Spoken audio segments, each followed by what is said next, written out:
eu gostaria de lhe agradecer, né, pela oportunidade de falar com o senhor que fez história no Brasil, que não se fala em política nos últimos 30 anos sem falar de Luiz Inácio Lula da Silva. Eu, antes de começar essa entrevista, eu queria agradecer a algumas pessoas que foram fundamentais para esse projeto. A Rádio Folha e o presidente do Grupo EQM, o Eduardo Queiroz Monteiro, seu amigo, né, que eu tenho também uma grande relação com ele, a Rede Agreste Rádios, do Alberto Xavier, a Agência PE de Rádios, do Adriano Roberto, Cristiano Bassan, TV Vitória e Atual FM, demais 7 transmissores em todo o estado de Pernambuco. Eu falo hoje para mais de 40 emissoras aqui em nosso estado de Pernambuco. Além disso, queria agradecer a Luiz Camilo, que teve um papel fundamental para que a gente estivesse fazendo essa entrevista, e toda a sua equipe que nos deu essa oportunidade de falar com o povo de Pernambuco. Então, queria que o senhor, para começar, lhe perguntar como é que tem sido o seu dia a dia nesse momento de pandemia, nessa Covid-19. Está trabalhando muito, está meditando muito, malhando muito, como o senhor sempre gosta. Eu tenho um vídeo, né, que faz aí, participa nas redes sociais, que aparece nas redes sociais, estou malhando, sempre forte, firme para a luta, não é isso? Edmar, primeiro eu queria dizer para você que essa nossa entrevista nós vamos começar com a solidariedade a todas as pessoas de Pernambuco que foram vítimas do coronavírus, aqueles que estão infectados, e também, sabe, expressar nossa solidariedade às pessoas que perderam parentes, perderam entes queridos e perderam amigos nessa coronavírus. Segundo, dizer para você que é um prazer estar falando no jornal, sabe, na rádio que pertence a algum companheiro que já se foi, o Armando Monteiro Filho, que era uma pessoa que eu tinha um apreço.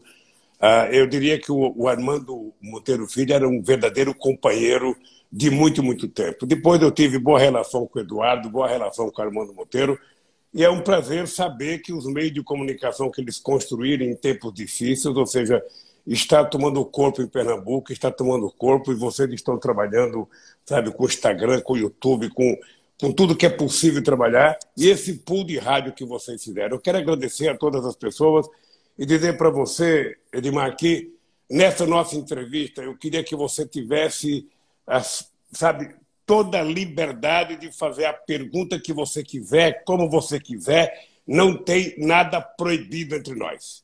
Ou seja, nas entrevistas comigo eu tenho dito, é proibido proibir. Ou seja, a pessoa pergunta, se eu souber eu respondo, se eu não souber eu não respondo. Eu queria aproveitar e dar um abraço nos meus antigos companheiros aí, querido companheiro Humberto Costa, nossa senadora, a companheira Maria Reis, nossa deputada federal, o companheiro Carlos Vera, nosso deputado, deputados estaduais, Tereza Leitão, Dulce Cleide Amorim. Quero cumprimentar as pessoas com quem eu convivi nesses últimos anos e cumprimentar o povo de Pernambuco. Você sabe que o meu carinho por Pernambuco é uma coisa, sabe, de berço, é uma coisa, sabe, muito forte. E eu quero cumprimentar todo mundo e dizer que espero que você seja o porta-voz dele para perguntar as coisas que parecem mais difíceis, sabe, para a gente poder ter uma conversa muito verdadeira com o povo da terra em que eu nasci. Presidente, eu queria lhe fazer logo uma pergunta, naturalmente, que eu acho que tem um cunho pessoal. Naturalmente, o senhor tem um caráter emotivo muito grande, sempre demonstrou essa sua emotividade. E eu queria saber, presidente, qual a importância de uma pessoa que esteve ao seu lado por muitos anos, que foi a Marisa Letícia, mas não só na política, mas também na questão pessoal. Qual a importância dela como mãe, como esposa, como avó, que lhe acompanhou tantos anos na sua vida? Olha, Edmar, quem me conhece sabe que a Marisa ela é responsável por quase tudo, junto com Dona Lindu, que eu conquistei na vida, na política, no campo pessoal, no mundo do trabalho. Porque a Marisa foi companheira de 44 anos. E a minha mãe foi companheira de sempre. Ou seja, então eu tenho nessas duas mulheres uma referência muito grande do sucesso que eu tive na política. Porque eu digo sempre que se não houvesse muita gente me ajudando, se não houvesse a mão de Deus, era muito difícil você imaginar que um filho de Caetés, ou filho de Garanhuns na época, saindo de Pau de Arara, andando 12, 13 dias num caminhão, chegar a São Paulo e sobreviver como eu sobrevivi, só posso ser resultado da mão de Deus e da mão da minha mãe e da dona Marisa. Eu devo muito a elas, sabe, pelo que eu fiz, pelo que eu ainda pretendo fazer, porque foram pessoas muito importantes na minha vida. Pessoas que realmente, sabe, significaram muito, muito, muito, muito. Ou seja, como mulher, como companheira de partido, como companheira que fazia a camisa do PT, que fazia a estrela do PT, sabe, que cuidava dos meus filhos para que eu pudesse viajar ao Brasil e construir o PT, construir a CUT, sabe, fazer campanha em 82 e 86. Eu fiz campanha tantas vezes que eu até esqueço. Eu devo tudo isso a elas. Sabe? É muito triste você saber que uma companheira que esteve junto com você durante a vida, durante o período mais difícil, sabe, tenha sido vítima da canalice de uma parte do Ministério Público, sabe, da Lava Jato. Mas isso é uma outra história que, quando você perguntar, nós vamos responder. Presidente, o senhor teve essa questão da prisão, né? O senhor passou por um momento muito difícil da sua vida. O senhor era candidato à presidência da República, líder de todas as pesquisas, era o nome forte para enfrentar o PSDB à época e também o Jair Bolsonaro, que não era o que é hoje, o que foi nas eleições antes do senhor sair do páreo, né? Então, eu queria lhe perguntar como é que foi esse momento que o senhor ficou lá na prisão, como foi seu dia a dia lá, nesse momento tão difícil da sua vida? Edmar, foram 580 dias. Ou seja, 580 dias que, depois do primeiro momento de ódio, de repulsa, a canalice que fizeram comigo, ou seja, foi um período de reflexão, um período de muita leitura sobre a história do Brasil e sobre o Brasil, um período de reflexão sobre o que estava acontecendo no Brasil. E o que é mais triste, Edmar, é que começou a acontecer tudo aquilo que estava previsto na minha defesa. Se você pegar todos os processos meus e pegar toda a minha defesa, tudo o que está acontecendo hoje, o desmascaramento do Moro, o desmascaramento do Dallagnol e da Força Tarefa, o desmascaramento de alguns inquéritos feitos pela Polícia Federal, algumas delações mentirosas que a gente já dizia que era mentirosa na época, ou seja, estão agora se tornando verdade. Eu tenho muita paciência, e eu quero ver essas pessoas serem vistas pela sociedade como verdadeiros quadrilheiros, porque se tem alguém que montou uma quadrilha nesse país foi o Dallagnol.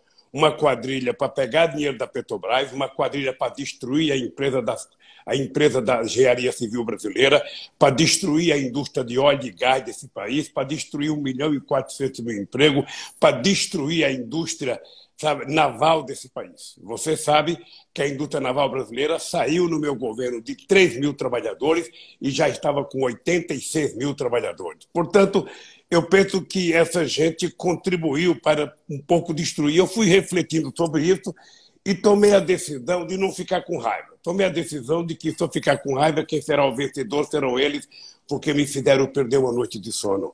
Eu não quero perder uma noite de sono.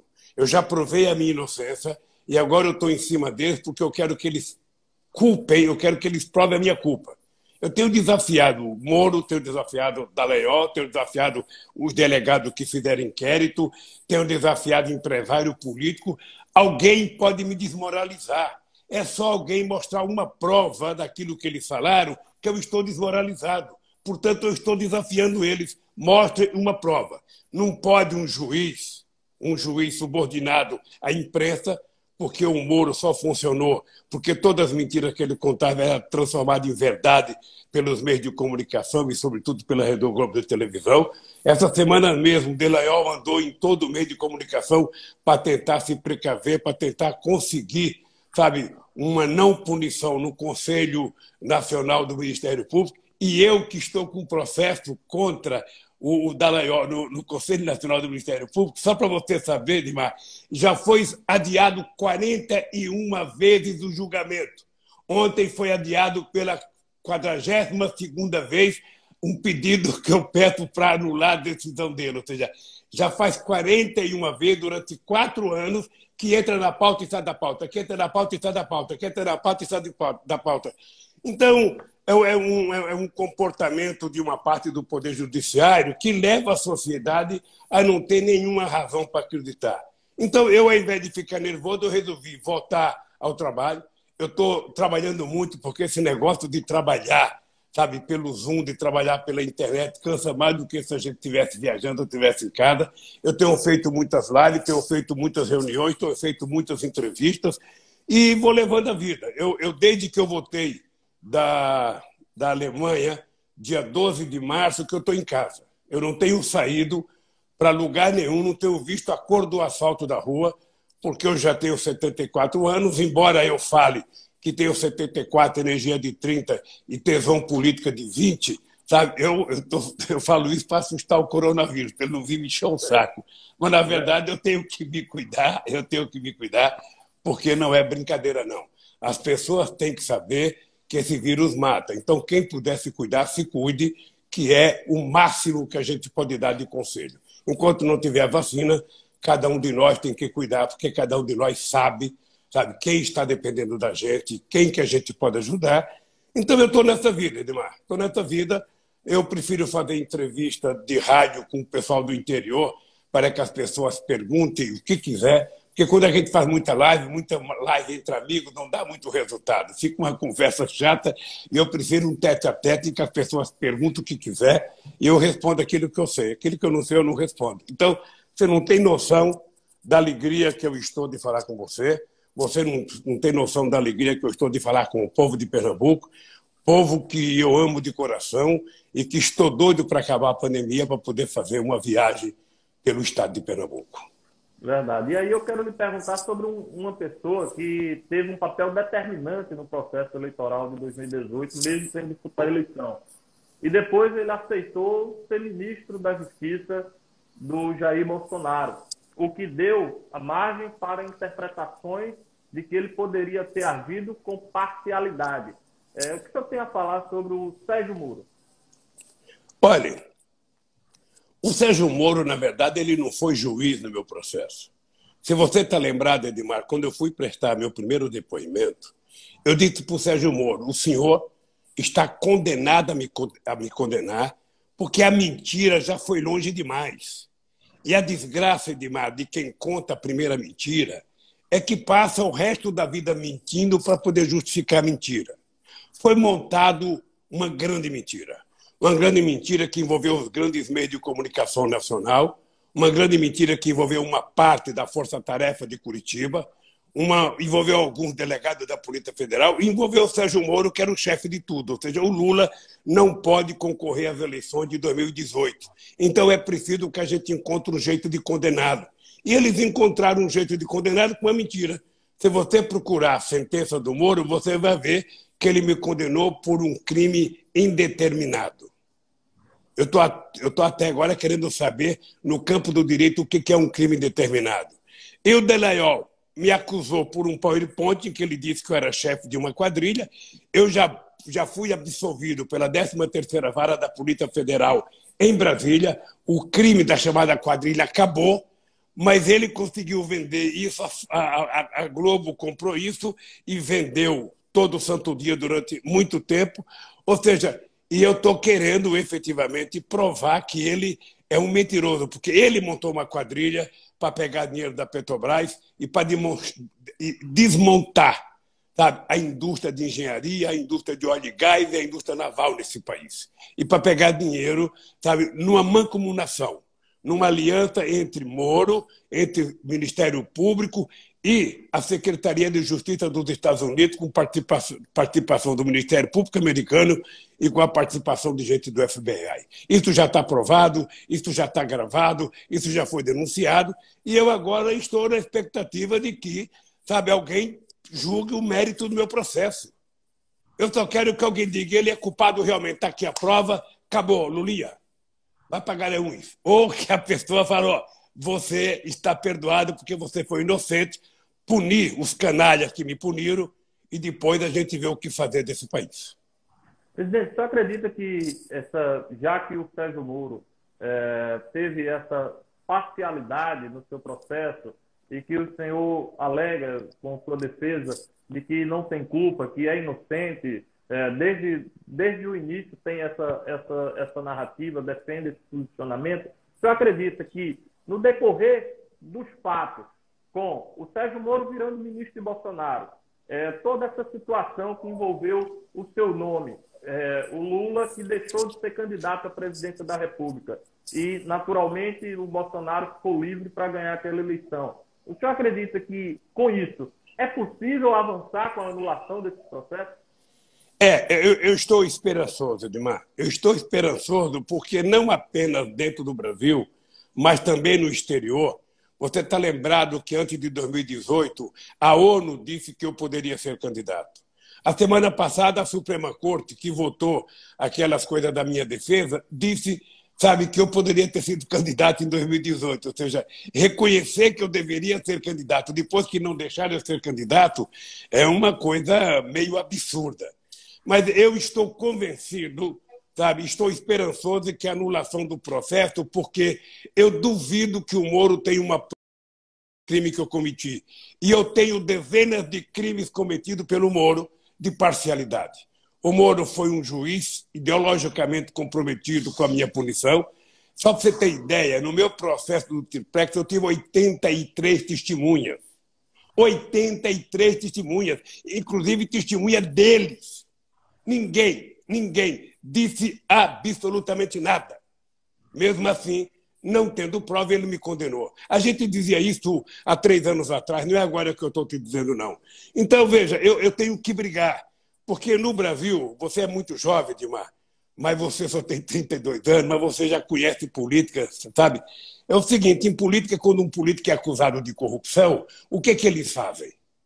Ele fala, vamos submergir. Sabe, desaparece. Você já viu algum ladrão brigar com a justiça? Não. Não, ele fica quieto. Fica quieto. Pois eu não estou quieto. Eu não estou quieto. Eu estou desafiando. Sabe, a justiça me condenou a mostrar qual é o crime que eu cometi. Eu poderia estar quietinho, já estou velhinho com 74 anos, me deixe em paz, por favor. Não tem essa. Essas pessoas têm que saber que caráter e dignidade não vendem em shopping. Que a gente nasce de berço. E eu nasci com a dignidade de um filho de uma dupla de camponês, de caetés, sabe? E pretendo morrer com elas. É por isso que eu resisti para casa em prisão domiciliar, é por isso que eu resisti colocar a tornozeleira na canela, eu não sou pombo-correio, sabe? Eu quero andar nesse país de cabeça erguida, porque eu sei o que eu fiz para esse país. Pernambuco sabe o que eu fiz em Pernambuco.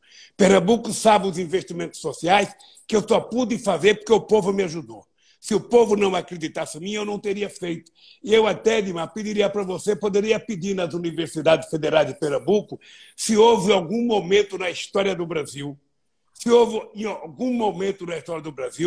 em que Pernambuco recebeu mais recursos para fazer obras públicas, para fazer obras sociais, do que no governo do PT. Eu duvido. Desde 1889, quando foi proclamada a República, eu duvido que algum presidente da República fez 30% do que o PT fez nos 13 anos que governou o país. Por quê? Porque eu entendi, Edmar, que era preciso recuperar o Nordeste. O Nordeste não poderia continuar aparecendo nos jornais como o campeão de mortalidade infantil, o campeão de pobreza, o campeão de analfabetismo, o campeão de falta de doutores e mestres nas universidades. Ou seja, era preciso dar um salto de qualidade no Nordeste, porque até antes do rei, do João VI chegar aqui em 1808, o Nordeste era uma área de muito desenvolvimento, era a referência econômica do Brasil no mundo. Depois do ouro, ou seja, o Nordeste foi desaparecendo e todo o dinheiro vinha para o Sul e para o Sudeste, nada para o Nordeste. E o Nordeste se transformou numa região que parecia que era condenada por Deus. E eu nunca admiti isso. Eu nunca admiti que a seca no Nordeste matasse gente. A seca é um problema da natureza. E as pessoas que morrem de fome é um problema da falta de coragem, de compromisso dos governantes. É por isso que eu tomei a atitude de fazer a transposição do São Francisco, uma coisa que Dom Pedro tentou fazer desde 1846 e não deixaram ele fazer, eu resolvi que era possível fazer. E se tivessem trabalhado corretamente, a gente estaria já inaugurado toda a transposição para enfrentar o problema da falta d'água para as pessoas de uma região que envolve 12 milhões de nordestinos. Então, eu queria, de coração, Edmar, fazer com que o nordestino não fosse visto como miserável, o pobre, o desgraçado. Eu queria que o nordestino fosse visto como cidadão brasileiro de primeira classe, que pudesse sorrir com todos os dentes na boca, que pudesse trabalhar, que pudesse viajar o mundo como toda outra pessoa qualquer que trabalha pode viajar. Então, eu lamento que as coisas não tenham andado do jeito que eu imaginava, lamento que agora a gente tinha acabado com a fome voltou, lamento que a pobreza está voltando outra vez, sabe? E eu acho que nós todos, você que é muito jovem, eu e todas as pessoas, nós temos que brigar para que o Nordeste não zero da pobreza, que o Nordeste continue sendo uma região, sabe, de desenvolvimento que possa gerar alegria e felicidade para o povo nordestino. Uma das coisas boas que aconteceu no Nordeste, mais recente, foi o Fórum dos Governadores, ou seja, os 10 governadores do Nordeste se reunindo, estabelecendo políticas comuns entre os estados. É uma coisa muito boa e eu, lamentavelmente, tenho um presidente do Brasil que não gosta do Nordeste, que não gosta dos governadores do Nordeste, ou seja, ele não gosta de quem não gosta dele. Esse é um problema sério e eu quero dar os parabéns aos governadores que criaram um consórcio e que estão tentando minimizar, sabe, os males da pandemia do coronavírus. Presidente, o senhor, quando presidente da República, o senhor criou o Bolsa Família, né? um programa que teve um aspecto econômico e social muito grande, porque contribuiu para a distribuição de renda e evitar que as pessoas ficassem na linha da pobreza. O presidente Bolsonaro manteve esse programa porque ele também não seria maluco de acabar com o Bolsa Família, né? Porque realmente seria algo fora de contexto. Mas o que é que a gente tem acompanhado? Com essa questão da pandemia, tivemos aí o auxílio emergencial que foi aprovado pelo Congresso Nacional e o governo federal está pagando. Esse auxílio emergencial fez com que, nos últimos dias, diversas pesquisas apontassem uma melhora na aprovação do presidente Jair Bolsonaro. O que se comenta no Congresso é a possibilidade do atual presidente, criar o Renda Brasil, que seria uma espécie de Bolsa Família com a marca do Bolsonaro. Como é que o senhor avalia isso? O senhor acha que ele está querendo tomar o seu legado? Não, veja, deixa eu te falar uma coisa. O Bolsa Família, ele é e foi muito importante, mas no nosso governo não era apenas o problema do Bolsa Família. O Bolsa Família ganhou visibilidade internacional porque foi a primeira experiência no mundo de um governo que conseguiu acabar com a pobreza. Mas, veja, conseguiu acabar com a fome. Mas, veja, no nosso governo, Edmar, eu vou até pedir para te mandar um material que o PT tem sobre isso, não foi o Bolsa Família, foi um conjunto de políticas públicas que nós fizemos. Veja, durante o nosso governo foram criados 22 milhões de novos empregos com carteira profissional assinada. No nosso governo, o salário mínimo aumentou 74% acima da inflação. No nosso governo, a gente criou 1.400.000 cisternas no período do PT. No nosso governo, a gente conseguiu criar o PAA para que a gente pudesse comprar os alimentos dos pequenos produtores. No nosso governo, a gente aprovou uma lei que 30% da merenda escolar deveria ser comprada dos pequenos agricultores. Ou seja, foi um conjunto de políticas públicas, do Minha Casa Minha Vida, de política, sabe, de urbanização de favela. O exemplo melhor que eu tenho na minha vida é a minha ida a Pernambuco, sabe, para acabar com a palafita. Você está lembrado? A palafita na praia, sabe, que nós conseguimos acabar, as pessoas foram ficar no hotel um tempo. O som de vez em quando está desaparecendo aqui. Mas, olha, foi um conjunto de políticas públicas que nós fizemos, um conjunto, muita políticas públicas que nós fizemos. E tudo isso gerou uma melhoria da qualidade de vida das pessoas. Lógico que eu acho que se o Bolsonaro quiser dar 300, 400, 500 é bom, mas é preciso que não seja só isso, é preciso que seja um conjunto de outras coisas. As pessoas querem trabalhar e querem trabalhar formalmente. As pessoas querem receber salário, as pessoas querem ter direito à férias, querem ter uma política de seguridade social. Ou seja, é preciso muito mais coisa para a gente tornar esse povo feliz. Obviamente, sabe, que o governo quer acabar com o estigma do Bolsa Família, é uma bobagem. O que ele deveria fazer era dar os aumentos que precisa dar no Bolsa Família, aprimorar o programa e fazer com que a gente gerasse desenvolvimento econômico no país. Quanto mais desenvolvimento econômico a gente gerar, mais emprego a gente vai gerar, mais micro e pequenos empreendedores vão aparecer no Brasil inteiro e mais gente vai ganhar dinheiro e vai ser feliz. Eu espero que um dia o povo não precise de dinheiro do Estado. Mas, pelo que as coisas estão caminhando depois dessa pandemia, eu acho que nós vamos ter que tratar qual será o papel do Estado no Brasil e em outros países do mundo. Porque, se não fosse o Estado, as coisas estariam bem pior aqui no Brasil. Só para você ter uma ideia, Edmar, 63% de todos os leitos hospitalares do SUS foram construídos no governo Lula e Dilma. O Humberto Costa foi ministro, o Padilha, sabe? Mas só para você ter ideia de que, se não fôssemos nós acreditar de que era preciso construir um sistema de saúde bom, um sistema de saúde que muitas vezes foi muito criticado, porque a iniciativa privada nunca perdoou a gente ter criado o SAMU, se não fosse a saúde pública, a gente estaria numa situação muito pior na questão da coronavírus. Verdade. Presidente, ao longo de 89 até 2018, o senhor se fez presente em todos os processos eleitorais presidenciais.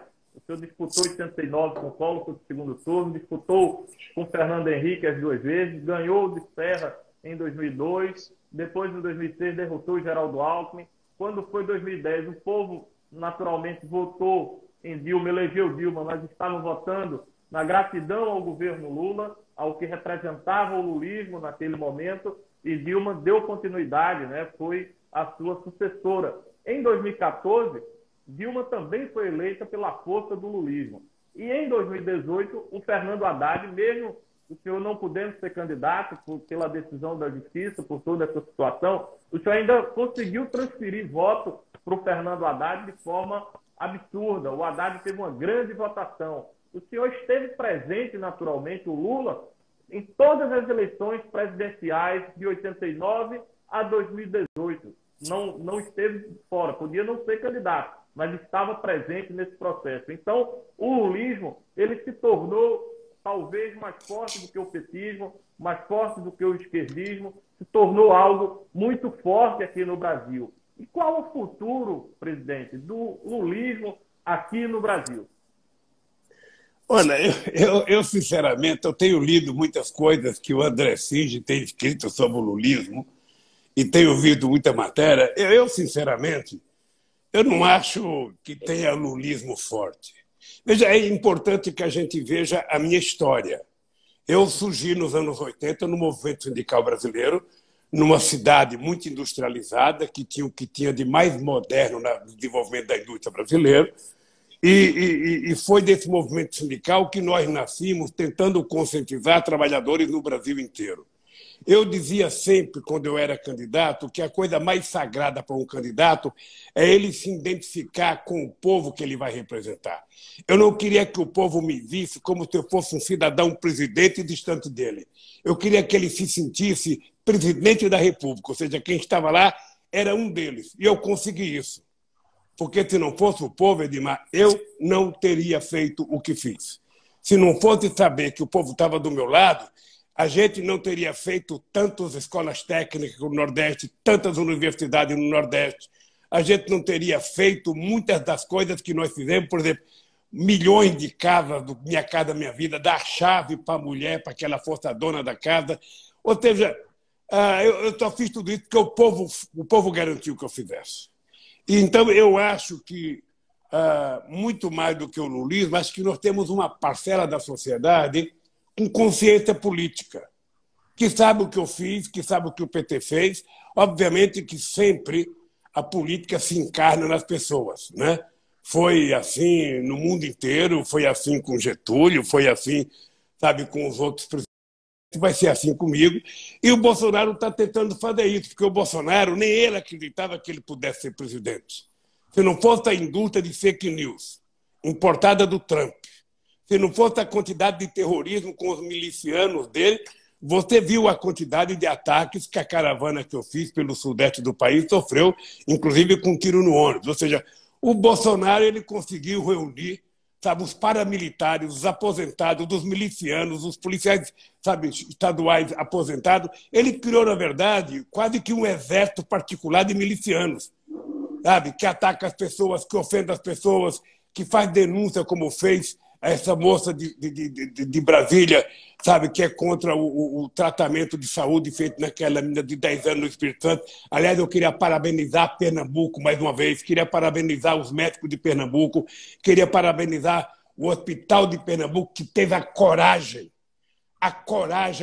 de fazer a cirurgia naquela menina, porque a gente não estava discutindo aborto, a gente estava discutindo uma menina de 10 anos vítima de uma violência bruta, sabe? E nenhuma daquelas mulheres que foram gritar contra o aborto lá tiveram coragem de gritar contra o monstro, sabe, que abusou daquela menina. Não teve uma frase contra o monstro, sabe, mas uma frase, sabe, do atraso, uma frase perversa, tentando chamar uma menina de 10 anos de assassina, quando, na verdade, ela era a grande vítima. Então, eu quero parabenizar mais uma vez Pernambuco, os médicos de Pernambuco e os médicos do hospital, porque tiveram a grandeza de entender, sabe, o que eles estavam fazendo. Eu espero que tenha mais gente com a dignidade, com o caráter e com a coragem desses médicos de Pernambuco que tiveram coragem de enfrentar, sabe, a raiva do atraso, a raiva do fanatismo, do messianismo para salvar uma menina, sabe? Até fiquei muito chateado com o bispo da CNBB, que deu uma declaração que poderia ter feito a cirurgia. Sabe? Eu queria saber se aquelas mulheres tivessem as filhas delas estupradas e grávidas, se elas iam garantir que a filha delas tivesse um filho do monstro. Eu queria ver. Sabe? Então, desculpa ficar nervoso, mas é que eu fiquei profundamente irritado com a canalhite que fizeram com a menina de 10 anos. Tanto o cara que estuprou a menina é um canalha, um monstro, como as pessoas que defenderam que ela tivesse os filhos são os monstros.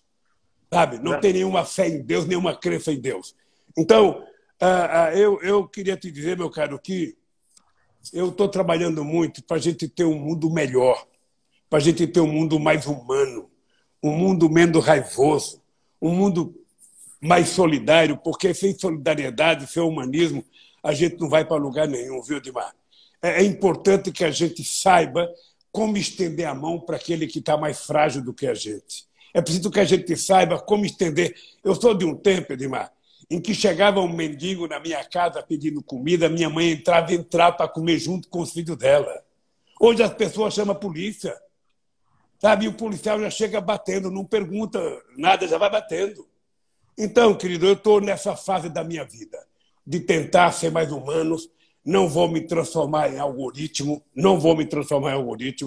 sabe? Eu quero ser um ser humano com coração, com mente, com sentimento, para recuperar para a humanidade o humanismo, para a gente construir um mundo melhor que todos nós sonhamos. Presidente, o senhor, quando foi presidente da República, o senhor assumiu em 2003, mas Pernambuco viveu um momento muito bom entre 2003 e 2006, mas um momento melhor de Pernambuco se deu entre 2007 e 2010, um momento onde veio a refinaria, o estaleiro, a Hemobras, vários investimentos públicos e privados, que o senhor colocou Pernambuco como prioridade. E isso aconteceu no momento em que um governador, que foi seu ministro da Ciência e Tecnologia, assumiu aquele governo a partir de 2007, o Eduardo Campos. Eu queria que o senhor falasse um pouco da sua admiração, porque o senhor chegou a falar algumas vezes que tinha o Eduardo como um filho seu. Qual a sua avaliação sobre o Eduardo, o legado dele como governador, como seu ministro, para a política de maneira geral? Olha, a minha relação com o Eduardo era uma relação, eu diria, quase que de pai para filho mesmo, de dois companheiros, porque eu tratava todos os governadores com muita decência. Com muita decência. Eu duvido que tenha um governador no Brasil, de qualquer partido político, ou qualquer prefeito de qualquer cidade, de qualquer partido político, que diga que o Lula o tratou diferente por não ser do partido do Lula. Nunca perguntei de que partido era o prefeito ou o governador. Eu estava fazendo as coisas para o povo daquele estado que merecia que a gente fizesse as coisas.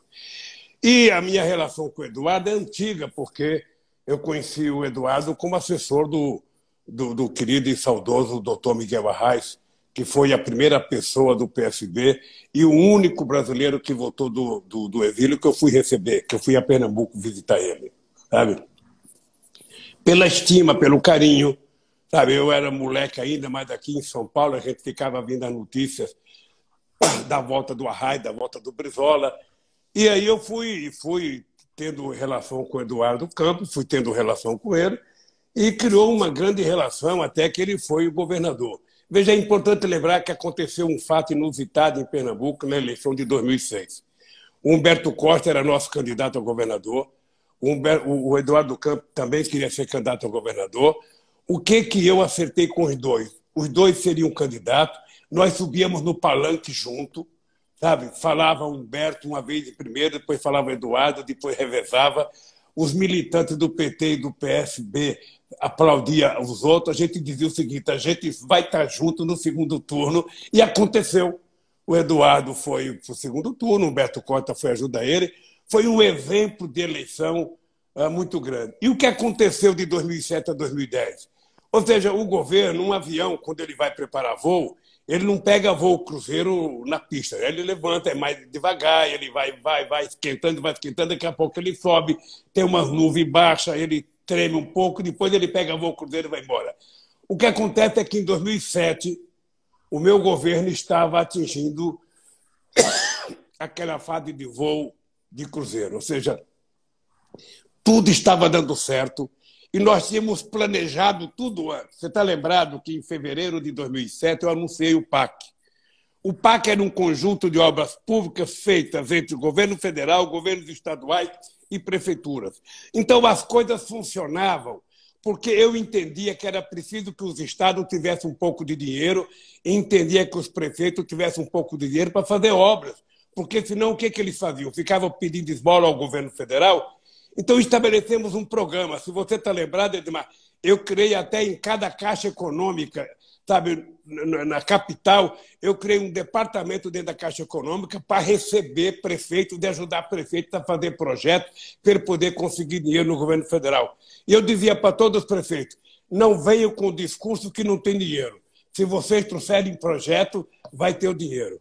E aí aconteceu com Pernambuco. Pernambuco trabalhava muito bem, trazia projeto daqui, a gente aprovava, e havia uma sintonia muito grande entre eu e os governadores. Era um momento auspicioso para o Nordeste, porque a gente tinha o Eduardo Campos em Pernambuco, tinha o Marcelo Deda em Sergipe, tinha o Jacques Wagner na Bahia, ou seja, tinha uma safra de governadores muito boa no Nordeste brasileiro. Então, a minha relação com o Eduardo Campos foi a melhor possível. Eu, inclusive, todo mundo sabe disso, em junho de 2011 eu fui para a Colômbia, o Eduardo Campos estava lá com a Renata, eu chamei o Renato para conversar, eu tentei mostrar para o Eduardo que ele deveria ter cautela, que ele poderia ser vice da Dilma em 2014 e em 2018 ele seria o candidato a presidente, mas eu não sei o que aconteceu, ou seja, dentro do partido ele se apressou, foi candidato, disse que só não seria candidato se eu fosse candidato, eu não podia, sabe, tirar a Dilma, porque a Dilma tinha o direito de ser candidata à reeleição, e aconteceu, sabe, esse desastre, sabe, que foi muito triste para Pernambuco, para o Brasil e para a política brasileira, porque Eduardo era uma pessoa que eu tinha um profundo respeito. E eu tinha muita vontade de fazer com que o Nordeste se desenvolvesse. E dentro do Nordeste, Pernambuco, porque eu vi quantos governadores perseguiram o Arraes em Pernambuco. Ou seja, o presidente, ou seja, não tinha investimento no estado de Pernambuco. Então, eu queria, você falou da Abreu e Lima, você falou do Paulo Petroquim, você falou do avanço do Porto, você não falou da Fiat em Goiânia, ou seja, mas a nossa ideia era criar no Nordeste grandes polos de desenvolvimento, sabe? E melhorar a qualidade de vida das pessoas. Então, o Eduardo foi um parceiro, foi um grande parceiro, e eu sinceramente, espero que logo, logo a gente tenha no Brasil muitos governadores da qualidade de Eduardo Campos. Sabe? Eu espero que o PT se prepare para ter candidato a governador em Pernambuco. Eu não sei o que vai acontecer em 2022, mas eu fico sempre esperançoso que a gente sempre vai melhorar a política brasileira. O Bolsonaro foi um ponto fora, sabe? Foi um ponto fora da curva, porque o Bolsonaro nem ele acreditava nele, nem ele acreditava nele. Ou seja, a quantidade de mentiras que foi publicizada durante a campanha fez que acontecesse o Bolsonaro. O Haddad foi um candidato extraordinário, porque o Haddad pulou de 3% para, sabe, quase 40%, uma coisa... No primeiro turno, o Haddad chegou a 47 milhões de votos. Ou seja, o que é uma votação extraordinária. E você disse bem, olha, o PT foi o segundo colocado em 89, o PT foi o segundo em 94, o segundo em 98, o primeiro em 2002, o primeiro em 2006, o primeiro em 2010, o primeiro em 2014, e seria o primeiro em 2018 se a gente tivesse, sabe, tido um comportamento mais sadio e mais democrático da imprensa brasileira. E eu falo sem nenhuma demagogia, se eu tivesse sido candidato, eu teria ganho as eleições mesmo dentro da Polícia Federal, que era um dos objetivos meus, provar que o povo brasileiro estava amadurecido e sabia quem tinha feito o bem do Brasil. E eu ainda sonho com isso. Eu sonho. Eu já não sonho mais, sabe, que eu possa ser candidato, porque daqui em 2022 eu vou estar com 77 anos de idade, ou seja, não é mais brincadeira, se bem que o Biden nos Estados Unidos vai ter mais do que eu. Mas, de qualquer forma, eu sonho que a gente melhore a qualidade dos governadores, a qualidade dos prefeitos, para que a gente possa melhorar a qualidade de vida das pessoas. A única razão que um ser humano tem de se candidatar a um cargo público é se ele dedicar o seu mandato a melhorar a vida das pessoas. E eu tinha uma coisa, Edmar, que as pessoas não fazem muito, era que todas as políticas públicas que eu coloquei em prática no Brasil foram decisões de conferências municipais, estaduais e Conferência Nacional. Eu fiz 74 conferências para definir todas as políticas públicas desse país. É por isso que teve tanto sucesso, porque o povo ajudou a criar as políticas que eu coloquei em prática. Presidente, vindo agora para a questão local, para o Recife, que é a joia da coroa de Pernambuco, porque quem é o prefeito do Recife tem um peso na equação de 2022 para quem for disputar o governo e, naturalmente, Recife tem esse peso importante. E hoje, Recife está protagonizado por dois herdeiros do arraisismo, o João Campos, filho do Eduardo Campos, e a Marília Reis, neta de Arraes, prima de Eduardo, e naturalmente estão em campos opostos, apesar de ambos serem de esquerda.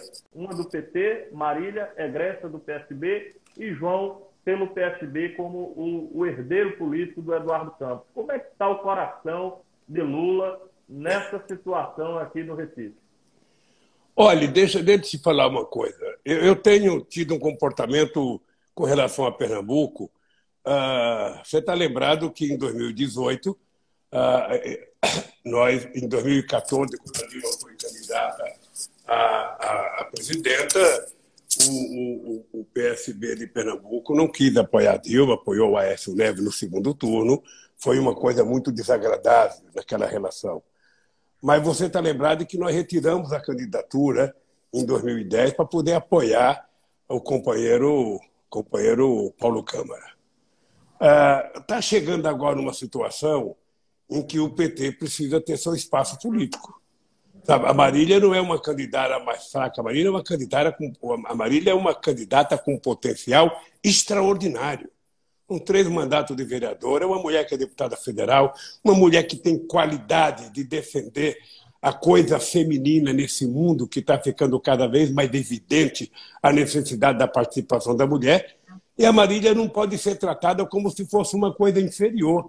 E muito menos o PT pode ser tratado como se fosse uma coisa inferior. Ou seja, então o partido decidiu, a nível nacional, que era importante para o PT, inclusive pensando no projeto de 2022, ter uma candidatura a prefeita. E indicou a Marília. Ora, o PSB indicou o João Campos, ou seja, olha, que se faça disputa, tem outros candidatos, ou seja, que se faça disputa, cada um defenda o seu programa, cada um defenda as suas ideias. Quando chegar, sabe, a votação, se um de nós for para o segundo turno, o outro apoia o outro. É assim que se faz, foi assim que eu fiz a vida inteira. Sabe? Não tem que brigar, não tem que ter ódio, não tem que ter inimigo. Ou seja, o PSB já lançou candidato contra mim 2 vezes a presidente da República. E eu nunca fiquei com raiva do PSB. Você não pode tentar evitar que um partido tenha candidatura própria num cargo majoritário para defender a proposta do partido, o programa do partido. Sabe? Então, o João Santos tem direito de ser candidato, a Marília também tem direito de ser candidata, como os outros têm direito de ser candidato. Ou seja, foi para isso que nós criamos 2 turnos nas eleições, para permitir que, no primeiro turno, todos os partidos pudessem mostrar o seu programa para o povo e disputar as eleições. Você está lembrado? Eu vou contar um caso meu. Eu, em 89, quando eu fui lançado candidato a presidente, eu achava que o PT estava fazendo bullying comigo. Por quê? Porque eu ia disputar com os monstros sagrados. Ulisses Guimarães tinha acabado a Constituinte. Eu ia disputar com o Brizola, que tinha sido presidente durante todo o tempo do exílio. Eu ia disputar com a Aureliano Chaves, que era vice-presidente. Ia disputar com o Mário Covas, que era uma figura importante no PSDB. Ia disputar com o Afif Domingos e com o Collor. Então, teoricamente, a minha chance era nenhuma. Em junho de 2003, em junho de 89, eu pensei em desistir da campanha, porque eu tinha caído na pesquisa do Ibope de 3 para 2 de 75. Eu falei, eu vou desistir antes que termine a campanha, devendo ponto para o Ibope. O que eu vou fazer? Como é que paga ponto? Bem, e aí o que aconteceu? Nós estabelecemos uma estratégia e eu fui para o segundo turno. Tá? Aí o PT foi o segundo. Veja, o PT é um partido muito grande. As pessoas precisam tratar o PT com mais respeito. O PT foi o segundo em 89, 94, 98, foi o primeiro em 2002, 2006, 2014 e em 2018 não ganhamos, sabe, pela maracutaia que você soube que foi feita contra nós. Então, meu caro, é o seguinte, o PT está na disputa, o PT vai respeitar os adversários, o PT vai tratar o PSB com o respeito que o PSB merece, mas o PSB não pode tentar querer que o PT prescinda de ter candidatura própria, como o PT não pode querer que o PSB não tenha candidatura própria. Se os dois se acham no direito de ter candidatura, que saiam, que disputam, que discutem, que mostrem o seu programa, mas que se respeite enquanto partidos aliados a nível nacional e muitas vezes adversários em outras. Eu acho que vai ter uma bela campanha e eu acho que a Marília tem um potencial extraordinário para ser prefeita de Recife. E o que é que o senhor acha de chegar ao segundo turno, João e Marília? Porque acho que aí tem que reunir a família. Essa possibilidade. Tem que lembrar, que já teve isso em 2016. PT e PSB foram ao segundo turno na eleição de 2016. Então, mas veja, mas isso não quer dizer nada, isso é bom para a democracia. Ora, quando 2 partidos de esquerda vão para o segundo turno, é extraordinário. Dura se vai um de esquerda e um de extrema-direita. Não, mas aí é uma evolução política, quando 2 pessoas de esquerda chegam. Eu acho extraordinário na eleição passada, o Haddad, o Boulos, candidato, mais gente de esquerda, eu acho extraordinário. Eu não vejo problema nisso. Eu não vejo problema nenhum, sabe? Todo mundo tem o direito de ser candidato. A Marília, ela está convencida que é a melhor candidata de Recife. Eu tenho certeza que os outros também estão convencidos disso. Então, meu caro, o que nós temos que fazer? Vamos para a rua, vai ter debate, vai ter televisão, vai ter campanha, vai ter muita internet. Por favor, convença as pessoas e quem ganhar, que governe pensando no povo. É isso que eu desejo. E acho que a Marília pode ser prefeita. Mas deixa eu lhe perguntar uma coisa. O senhor, naturalmente, falou que está em casa, está evitando ir para a rua, mas pode acontecer de a gente ter Lula aqui no Recife, na campanha de Marília? Se puder ir para a rua, pode. Se puder ir para a aqui. rua, você pode ficar certo que eu vou, com todo o respeito que eu tenho ao PSB, eu irei para a rua fazer campanha para Marília. Ok. Presidente, e sobre 22? O senhor falou aí que talvez não seja candidato, deixou aí que já está com a idade um pouco avançada, mas eu acho que o senhor ainda tem muito pau, muita gasolina para queimar. Né? Ainda tem muita coisa, é um animal político, que gosta de política, que respira política. Eu tenho minhas dúvidas se o senhor vai abdicar de ser candidato em 22. Mas Como é que o senhor vê o futuro da esquerda para enfrentar o Bolsonaro em 22? Dá para enfrentar? Dá para ganhar eleição com Lula ou sem Lula? Olha, eu primeiro espero que o nosso companheiro Doriel, que era o presidente da FETAP, agora é deputado estadual do PT, sabe, esteja com o PT muito forte aí para a gente disputar 2022. Veja, eu não vou dizer, Edmar, que eu sou candidato. E também não vou dizer que eu não sou. Porque a política é uma coisa, sabe, que a gente não pode ter um prognóstico, não é matemática exata. Sabe? Não é política exata. Você tem, sabe, que levar em conta o momento político e as circunstâncias. Tá? Eu espero que a gente tenha potencial de criar gente mais nova no PT, gente com mais desenvoltura, gente com mais capacidade. Acho que os outros partidos também querem ter candidatos. Ou seja, o que eu quero é estar muito tranquilo, porque eu tenho uma folha de trabalho prestada a esse país. Tá? Eu tenho uma folha de trabalho prestada a esse país e devo tudo o que eu fiz ao país, ao povo brasileiro. Na medida que matemática, em que política não é uma ciência exata, ou seja, a gente não pode dar, sabe, 2022 resolvido, quem vai ser candidato, quem não vai ser, quem pode não. Vamos esperar o momento certo. Vai ter um momento em que as cartas serão colocadas na mesa e a gente vai ver quem é que tem melhor condições de ser candidato, quem é que tem disposição de ser candidato, qual é o partido que tem mais possibilidade, qual é o candidato que está com mais propensão a ganhar as eleições. Eu, sinceramente, me sentirei bem sendo candidato e me sentirei muito bem sendo cabo eleitoral, sabe, de um candidato que a força de esquerda entenda que é dele o melhor momento. Agora, eu não vou parar, querida. Você sabe qual é a minha tese? Quem quiser, trabalhe mais do que eu. Quem quiser, viaje mais do país do que eu, converse mais do que eu, ande mais do que eu, abraça o povo mais do que eu, sabe? E aí vamos ver quem é que está preparado para o embate decisivo. Eu adoraria que um picareta como o Moro fosse candidato para poder desmascarar ele no debate. Eu adoraria que ele fosse, sabe? Não sei quem é que tem medo do Moro. Eu adoraria que ele fosse candidato, porque o Moro é um cidadão que não tem coragem de olhar no olho das pessoas. Sabe, ser humano que não olha no olho do outro é covarde. E o Moro sabe que ele mentiu para a sociedade, sabe, subordinado à proteção da Globo. A Globo tem mais de 400 horas de Jornal Nacional contra mim e não tem nem um minuto contra o Moro. Então, eu adoraria fazer a disputa com ele participando, com o Bolsonaro, sabe, com quem mais quiser. Quanto mais gente, melhor, meu caro. Assim o povo terá mais facilidade para escolher. O senhor tem mais vontade de enfrentar Moro ou Bolsonaro em 2022? Eu acho que talvez, se os dois saíssem juntos, seria melhor bater nos dois de uma vez só. Sabe? Seria melhor derrotar os dois de uma vez só. Mas veja, mas que não seja eu, que seja um outro companheiro.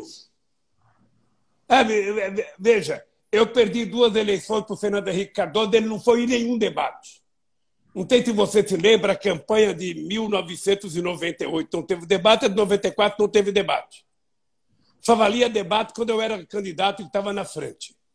Ou seja, o Bolsonaro foi candidato, não teve coragem de participar em nenhum debate.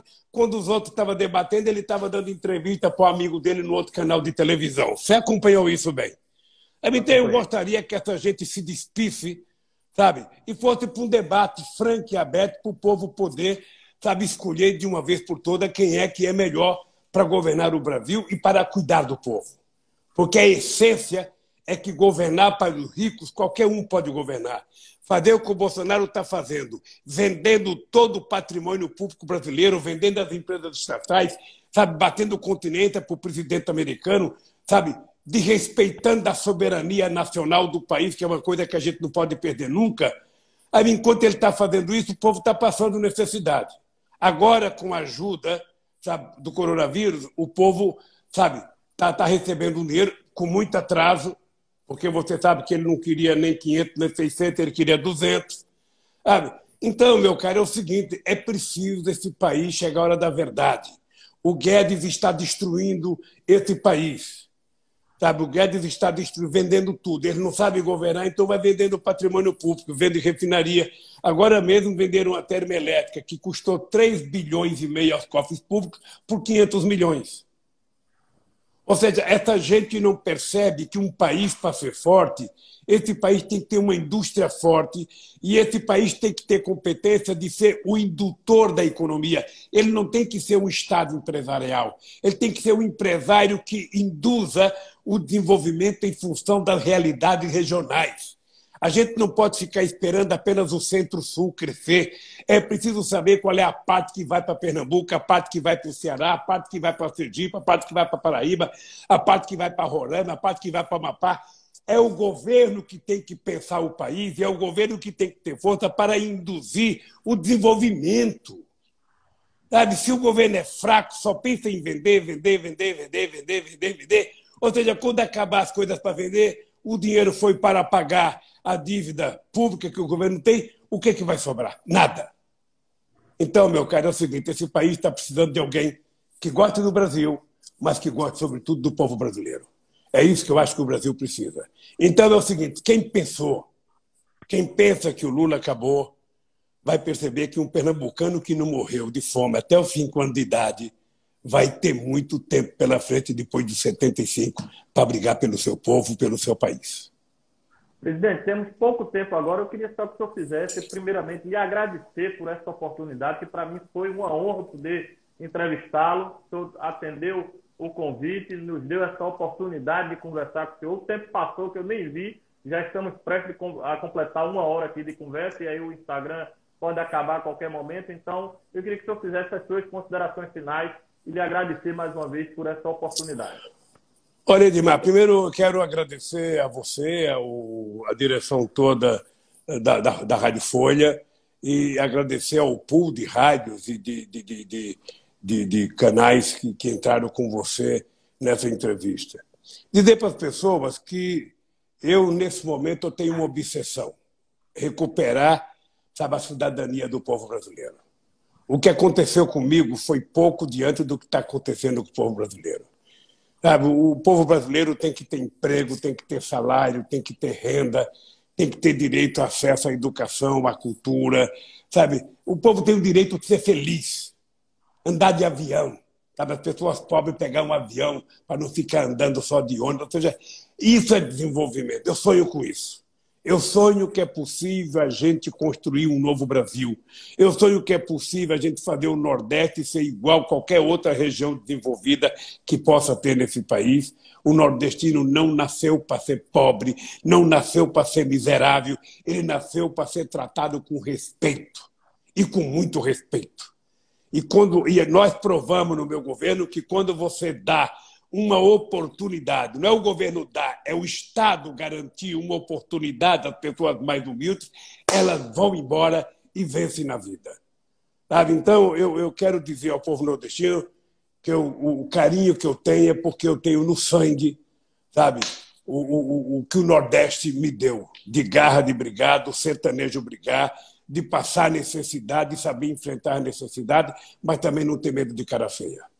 Eu, se Deus quiser, Edmar, eu espero logo, logo estar em Pernambuco, e aí eu quero pessoalmente quero encontrar o Eduardo, quero encontrar o Armando Monteiro, sabe? Eu sei que também a esposa do doutor Armando Monteiro morreu, sabe? Foi uma pena. Pode ficar certo que o Armando Monteiro era um amigo meu, sabe, de primeira hora. Pouca gente. Eu nunca cheguei em Pernambuco que o doutor Armando Monteiro, mesmo quando estava de cadeira de roda, estava me esperando no aeroporto. Essa gratidão eu não esqueço jamais, dessa lealdade dele eu não esqueço jamais. Tá? Então, um abraço.